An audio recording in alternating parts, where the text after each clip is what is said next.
हा माझ्या माहेरची जत्रा आहे हा आणि तिथं असतो तमाशा. हा तुम्ही काय नाचू बिचू नका बघा त्या मुरवळ्यांपुढे.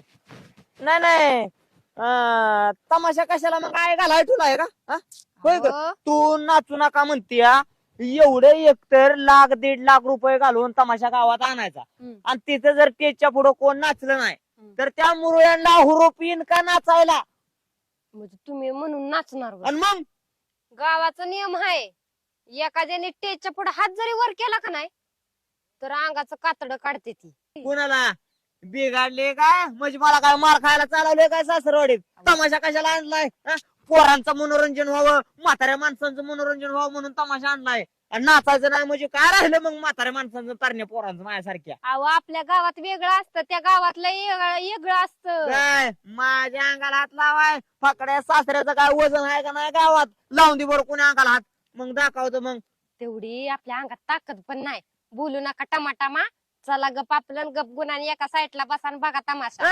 एका साईडला नाही आपण स्टेजच्या पुढेच बसणार आहे त्याशिवाय त्या पुरीला हुरूप येतोय मला बघितलं का नाही खाल्लं मी नुसतं असा रिॲक्शन जरी दिल्या का नाही तरी पुरी अशा अगं बाया डोलकी काही थप्पडती तशी जर नाही जरी एक एक थया थया नाचली का नाही आपलं नाव फिरवून ठेवू नाही मी तुम्ही जर नाचला आणि तुमच्या ढुलकी मी जर थाप आणली का नाही माझं पण नाव बदलून ठेवा मग. तो का तिथं सासरवाडीत आबरू काढायची असली तर फकड्या येत नसतो बरं का मी आता सांगतो या अहो तसं नाही, पण मी तुम्हाला काय म्हणते, नाचू बिचू नका काय. परत तुम्हाला काय नाचायचं ती माझ्या पुढे नाचा की. नाही नाही आपल्याला हुरूप येतो तमाशा बघितला की आपल्याला जमतच नाही तसलं तुला आता सांगतो मला नाचून देणार आहे का नाही तर माझी मी आई घालतो माघारी जातो बरं असून दे नाचा, व्हायचा अंगाचं कातड काढायला लावते तुम्ही. काय बघू की अरे वाघ आहे का कोण आहे फकड्याच्या अंगाला हात लावायचा म्हणजे 10 वाघाचं काळीच घेऊन यावं लागतं हाय का एका काळीच चल बस हम्म. तू लागली सांगायला मला चांगलं नाचा, आणि मग चांगलंच अगं कातडं काढा. बाया, गाणं जर लागलं का नाही रात्री अर्ध्या रात्री हं. कशी रात गाजाव तू बाकी नुसतं तू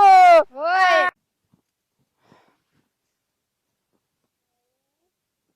गिरायक आलेलं दिसतंय बर का वजन पडलं पाहिजे बाबा तू बरा